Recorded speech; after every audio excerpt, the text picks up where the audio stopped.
Kui rahaasjades selgus majas, siis järgmine loogiline samm on kindlasti uue kodu või korteri väljavalik ja ka see võimalus on siin interiöörimessil olemas ning astume sisse hüüjate poolt välja pakutud näidiskorterisse. Millise plaani järgi see korter teil siin messil välja pandud on?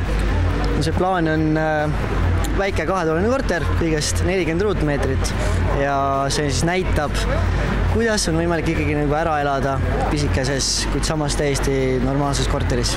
Antud korter on siis meil üks ühele kopeeritud mäepealse 26 korterelamust ja hetkel ehitus on poole peal ja inimesed saavadki siin vaadata, kuidas tulevane korter hakkab uues majas välja nägema. Asub Mustamäel, Nõmme parkmetsa läheduses, Kadaka puiestee on lähedal, Tehnikaülikool läheduses, et hetkel me oleme juba valmis ehitanud üle 200 korteri sinna.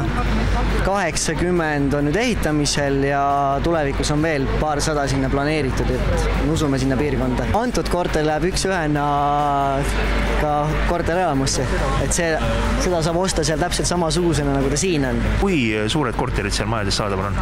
Seal on 1-3 toalised korterid, mis ei ole küll suured, kuid suurus ei olegi meie jaoks oluline, et inimesed ära mahub kenasti. Et näiteks 3-toaline on kõigest 60 ruutu ja 2-toaline, kas nagu see näidis, on 40. Kas ühetoolise ka leiab? Jaa, ühetoolised ka täiesti olemas. 30 ruutmeetrine ühetoaline näiteks. Rääkige mõne sõnaga ka ÜIT ehitusest, kes veel ei tea? Et ÜIT ehitus kuulub Soome ettevõttesse ÜIT Grupp ja see aasta tähistame oma 100. juubelit. Et väga kaua juba siin turul olnud.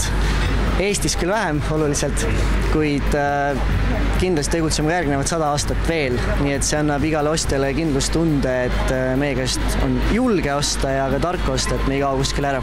Internetis uitkodu.ee, seal on kõik meie arendusprojektid kenasti olemas ja müügiinimeste kontaktid samuti.